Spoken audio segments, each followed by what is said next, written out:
আল্লাহ রাব্বুল আলামিন বলেন ইন্নামা ইয়াখশাল্লাহা মিন ইবাদিহিল উলামা।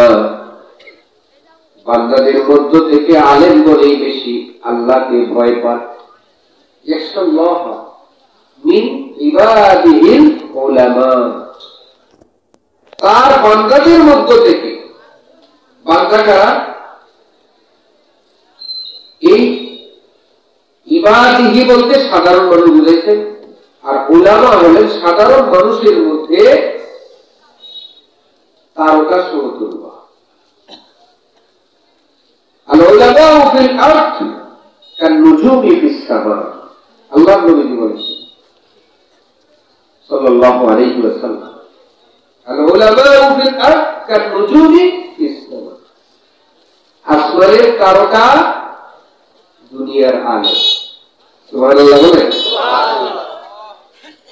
সাধারণ মানুষের মধ্যে আলেমের এমন মর্যাদা, যেমন আকাশে তারকা দেখা যায়, তারকাগুলি রাত্রিবেলায় মিটমিট করে। তারকার সাথে তুলনা কেন দিলেন? অন্ধকার রাত্রি তারকা যখন উঠে একটু ফর্সা ফর্সা মনে হয়, এই ফর্সা দিয়ে আপনি রাস্তা চলতে পারেন। তারকাগুলি আরেক হাদিসে এসেছে দিনের সূর্য হলেন উলামাগণ।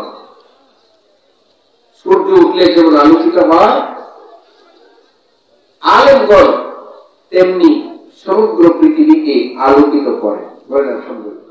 এই আলোটা এখানে জ্বলল, সাথে সাথে আলোকিত হলো। আল্লাহ যে একজন আছে, কার কাছে শুনছে? জবাব দেন,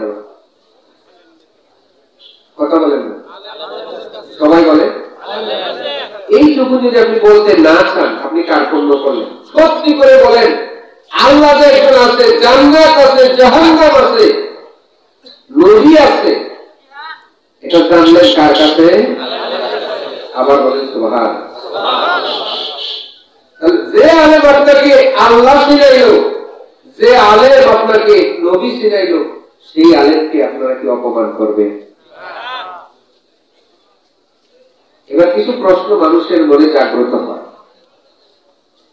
আল্লাহ রাব্বুল আলামিন সার্টিফিকেট দিয়েছেন সমগ্র বান্দাদের মধ্যে আলেমগণ আমাকে বেশি ভয় পায়, আল্লাহকে বেশি ভয় পায়। কিন্তু সমাজের অবস্থা ভিন্ন। দেখা যায় আলেমগণ এমন কাজ করেন যেন আল্লাহকে ভয় পায় না। ঠিক না? যার কারণে বাংলাদেশের আলেমগণ, অধিকাংশ বড় বড় আলেমগণ জেলে আছে। অনেক মানুষ বলে হুজুর সাইদি সাহেব ভুল না করলে কি তার জেলে ঢোকাইছে, মামুনুল হক ভুল না করলে কি জেলে ঢোকাইছে। এই কথাগুলি অনেকেই বলে। কিন্তু আমার ভাইরা, আপনি তাহলে এই প্রশ্ন কেন করেন না? নবী করিম সাল্লাল্লাহু আলাইহি ওয়াসাল্লাম শিয়াবে আবু তালিবের 3টা বছর পর্যন্ত জেল কেটেছেন। তাহলে নবী কি ভুল করছেন নাকি? না। যুগে যুগে এই নবিয়ানা দায়িত্ব যারা পালন করবেন, যুগে যুগে নবীর ওয়ারিসগণ, আলেমগণ নির্যাতনের শিকার হবেন, জেল কাটবেন। ঠিক না? কোন যুগে ছিল না? সব যুগে। নবী अबू हनीफा की सुनत जिंदा है, हम बोली होता है पीठ पर दुर्रे खाने की बात। कवि जलालुद्दीन रूमी अल्लामा তিনি কি সুন্দর লিখেছেন, पैरवी अबू हनीफा की सुनत जिंदा है, हम बोली होता है पीठ पर दुर्रे खाने की बात। ইমাম আবু হানিফা জেলে শেষ নিঃশ্বাস ত্যাগ করেছেন, তিনি জেলে ছিলেন। ইমাম হাম্বল, আহমদ ইবনে হাম্বল প্রতিদিন জেলের মধ্যে তার পিঠে 21টা বেত্রাঘাত করা হতো। তার মাকে সামনে এনে বেত্রাঘাত করা হয়, ঠিক না? এই পথ খুব কঠিন। এই জন্য অনেক ভাই বলে আমরা ছেলেকে মাদ্রাসায় পড়াবো না। কেন? মাদ্রাসায় পড়লে এই পুলিশের বিড়া কেমন লাগবো, জেলে যাওয়া লাগবো, মানুষের গালি খাওয়া লাগবো। কথা বলে ঠিক নেবে। এই জন্য আমার ভাইরা, কোন আলেম যদি বিপদে পড়ে আপনারা বাজে মন্তব্য করেন না। বলা যায় না তার এই বিপদের কারণে তার সম্মান আল্লাহর কাছে ভিত্তি হয়ে যাচ্ছে, বলা যায় না। এই জন্য আলেমদের ব্যাপারে কথা বলতে খুব সাবধান। যারা গ্রেফতার করে তারাই বুঝে, আর যারা গ্রেফতার হয় তারাই জানে। আল্লাহ রাব্বুল আলামিন তার চাইতে বেশি জানে, ঠিক না? সুতরাং ভাইরা আমার একটু সাবধানে কথা বলতে হবে। একটা কিছু শুনছেন আর বলে দিচ্ছেন, ঠিক না? এখন আসেন আল উলামা ওয়ারাসাতুল আমবিয়া, উলামাগণ হলেন নবীর ওয়ারিস। এখন সমস্যা কি? আল্লাহ রাব্বুল আলামিন ঘোষণা করলেন ওয়াতাসিমু বিহাবলিল্লাহি জামিআন ওয়া লা তাফাররাকু। তোমরা দলবদ্ধভাবে কোরআনে কারীমকে ধরো। ভালো করে বুঝেন ভাই কথাগুলো। ওয়াতাসিমু বিহাবলিল্লাহি জামিআন, সংঘবদ্ধভাবে এই কোরআনকে ধরো। কোরআন বলেন নাকি? আপনারা ভালো করে লক্ষ্য করেন, বাক্যটা লক্ষ্য করেন। বিহাবলিল্লাহ, এখানে আল্লাহ কোরআন বলেন নাই, হাবলুন বলেছেন। হাবলুন মানে রশি। আল্লাহ রশিকে তোমরা ধরো, দলবদ্ধভাবে ধরো। এখন সেই রশি আমরা ছেড়ে দিয়েছি, বলেন ঠিক কিনা? কারণ হলো অনেক আলেম এমন আছেন যারা কথা বলেন কোরআনে কারীমের আয়াতটা শুদ্ধ করে পড়েন না। আছে কিনা এমন আলেম? আছে কিনা? আল্লাহ গান গায়, ওয়াজের মধ্যে উঠে গান গায়। কি গান? আল্লাহর ধন রাসূলকে দিয়া আল্লাহ গেছে খালি হইয়া, রাসূলের ধন খাজায় পাইয়া শুয়ে আছে আজমিরে, কেউ ফিরে না খালি হাতে, খাজা তোমার দরবারে।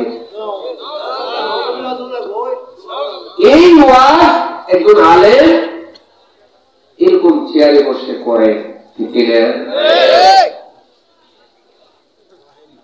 তাহলে আপনারা বলেন আল্লাহ রাব্বুল আলামিন যে দায়িত্ব দিয়েছেন সেই দায়িত্বটি তিনি সঠিকভাবে পালন করলেন? করলেন? আলেমদেরকে চিনতে হবে। আলেমদেরকে কি চিনতে হবে? আপনারা ওই আলেম চিনবে, ওইভাবে সম্মান করবে। সবার কথাই শুধু রিসিভ করে নিবেন না। এখানে কি বলা হচ্ছে লক্ষ্য করেন। আল্লাহর ধন রাসূলকে দিছে, আল্লাহ গায়েব হয়ে গেছে।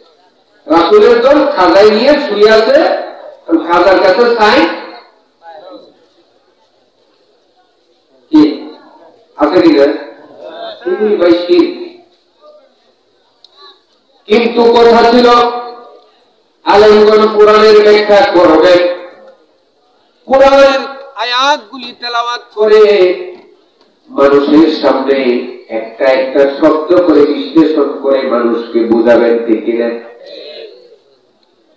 আল্লাহ রাব্বুল আলামিন বলেন উদউ ইলা সাবিলি রাব্বিকা বিল হিকমাতি ওয়াল মাউইযাতিল হাসানা।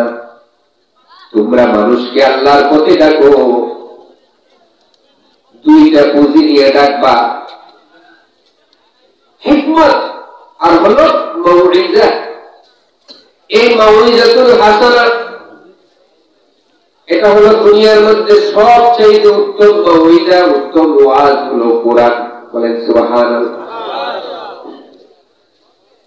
এই কোরআন হলো সর্বোত্তম ওয়াজ, উপদেশ। মাউইযাতুল হাসানা, উত্তম আদর্শ হলো এই কোরআন, উত্তম ওয়াজ হলো এই কোরআন। কিন্তু আমার ভাইরা দুঃখজনক যে আলেমগণ এখন ওয়াজকে আওয়াজ বলে, ঠিক না?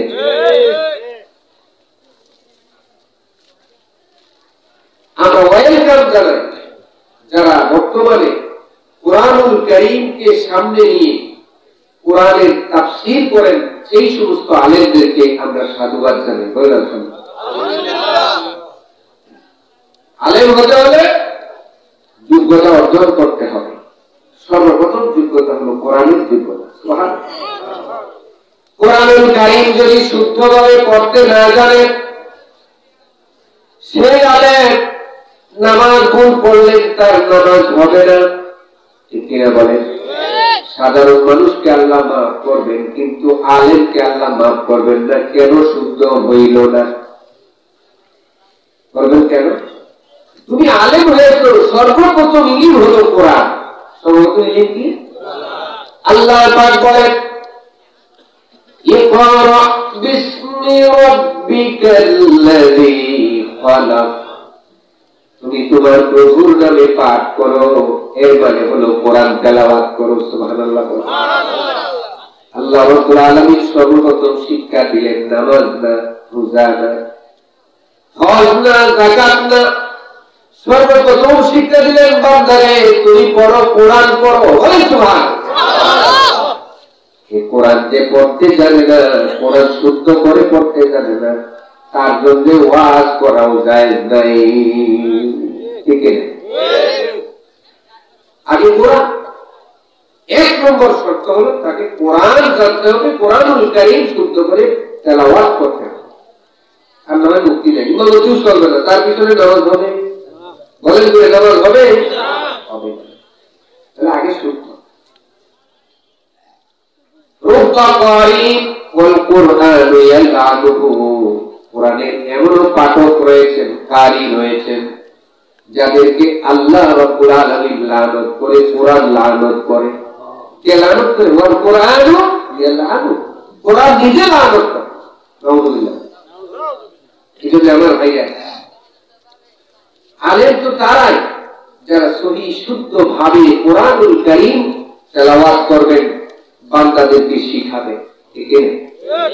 আল্লাহর নবীজি সাল্লাল্লাহু আলাইহি ওয়াসাল্লাম বলেন, খায়রুকুম মান তাআল্লামাল কুরআন ওয়া আল্লামা, তোমাদের মধ্যে সেই ব্যক্তি উত্তম যিনি কোরআনুল কারীম নিজে তেলাওয়াত করতে পারেন, অপরকে শুদ্ধ করে শিখাইতে পারেন। সুবহানাল্লাহ। নিজে তেলাওয়াত করে অপরকে শেখায়, তিনি বলেন উত্তম। আর এই কাজটি করেন মুআল্লিম। এই কাজটি কে করেন? মুআল্লিম। আমার ভাইরা, তেলাওয়াত হলো সবচেয়ে বড় সম্পদ। আলেমের জন্য সর্বপ্রথম সম্পদ হলো শুদ্ধ তেলাওয়াত। আল্লাহ পাক আমাদের সবাইকে শুদ্ধ তেলাওয়াতকারী হিসেবে আল্লাহ কবুল করুন। জুড়ে বলেন আমিন। আমি আপনাদের সাথে শেয়ার করব আলেম এবং সাধারণ মানুষের মধ্যে কি ধরনের সম্পর্ক হওয়া দরকার। আমরা অনেক সময় আলেমদের সমালোচনা করি, ঠিক না? আমরা অনেক সময় আলেমদের কি করি? সমালোচনা করি। আলেমদের সমালোচনা করার আগে একবার ভাববেন, একজন আলেম তিনি তো আমাদের মতো একজন মানুষ, ঠিক না? এখন শুনে একটু নবীর কাছে যাই। আল্লাহ রাব্বুল আলামিন বলেন, কুল ইন্নামা আনা বাশারুম মিথলুকুম, নবীজি তো তোমাদের মতো একজন মানুষ। কে বলছেন? আল্লাহ পাক বলছেন। নবীজি রাসূলুল্লাহ সাল্লাল্লাহু আলাইহি ওয়াসাল্লাম বলেন তোমাদের মতো মানুষ, থেকে আল্লাহ বলতেছেন। আবার কবি এর তাফসীর করেছেন। কবি বলেন, মুহাম্মাদুন বাশারুন লাইসা কাল বাশারি ওয়া হুয়া ইয়াকুতুন ওয়ান নাসু কাল হাজারি। কি সুন্দর পার্থক্য করেছেন। মানুষ সাধারণ মানুষই, কিন্তু সাধারণ মানুষের মতো হলেও অসাধারণ। কেমনে? ইয়াকুত পাথর আর রেলাইনের পাথর কি এক? কি বলেন আপনারা? ইয়াকুত পাথর আর রেল লাইনের পাথর কি এক না। ইয়াকুত পাথরের অনেক মূল্য, আর রেল লাইনের ট্রাকের ট্রাক আপনি পেয়ে যাবেন কম মূল্যে। একটা ইয়াকুত পাথরের মূল্যে অসংখ্য পাথর আপনি পেয়ে যাবেন। তাহলে কি বোঝা গেল? নবীজি হলেন ইয়াকুত, বাল হুয়া ইয়াকুতুন ওয়ান নাসু কাল হাজার।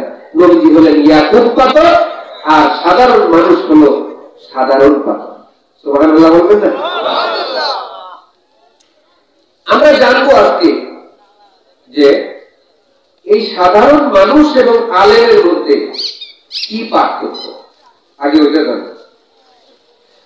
আল্লাহ রাব্বুল আলামিন বলেন, কুল হাল ইয়াস্তাউল্লাযীনা ইয়া'লামুনা ওয়াল্লাযীনা লা ইয়া'লামুন। আল্লাহর নবী আপনি জানিয়ে দেন, যারা জানে আর যারা জানে না তারা এক না। সুবহানাল্লাহ। যারা জানে আর যারা জানে না তারা এক না। একটা কথা লক্ষ্য করেন, এই বাজারে একজন আলেম ব্যবসা করতেছেন, ওই আলহাদিসা অন্যেরও ব্যবসা করতেছে। কেউ টেলিভিশনে ইন্ডিয়ান চ্যানেল দেখায় চা খাওয়ায়, আবার কেউ হালাল বিজনেস করে, হারাম বিজনেস করে, হালাল বিজনেস করে। দুই জাতির ব্যবসায়ী আছে কিনা? দুজন কি সমান? সমান। দুজন সমান। একই বাজারে জান্নাতি মানুষ আছে, একই বাজারে জাহান্নামী মানুষ আছে। আছে কিনা? এই জিনিসগুলি বুঝতে হবে। জান্নাতি মানুষ আলেম হয়েছে কি তাই আলেমের জন্য আলাদা রাস্তা। বিষয়টা কি এরকম? সাধারণ মানুষ যে রাস্তায় চলে, আলেমও সেই রাস্তায়। কিন্তু রাস্তা আমার আল্লাহ ভাগ করে দিয়েছে। ইহদিনাস সিরাতাল মুস্তাকিম সিরাতাল্লাযীনা আন'আমতা আলাইহিম। আমার আল্লাহর সিরাত। সুবহানাল্লাহ বলে। একই সাথে আপনার সাথে চলতেছে, আড্ডা দিতেছে, কিন্তু উনি জান্নাতি, আপনি জাহান্নাম। হয় কি না? এমন হয়। তাহলে ভাই এই কথাটা হৃদয়ে অনুধাবন করবেন, জানবেন যে জানানো আর না জানানো এক না। এর কারণ হলো আপনার সাথে একই সাথে চলতেছে, আপনি মনে করলেন আমার সমাজ, আমার মতোই চলে। রাসূল পাক সাল্লাল্লাহু আলাইহি ওয়াসাল্লাম বাজারে যেতেন, মালি হাযার রাসূল। কাদের কুফাররা বলতো, এইটা কেমন রাসূল হলো? ইয়ামশি ফিল আসওয়াক, বাজারে বাজার করে, ওই ইয়াতাজাওয়াজু, উনি আবার বিয়ে শাদিও করেন। হ্যাঁ, বাজারও করে, বিয়ে শাদিও করে, খাওয়া খাদ্য গ্রহণ করে। এটা আবার কেমন রাসূল হইল? রাসূল তো হবে তিনি যিনি বিয়ে শাদী করবেন।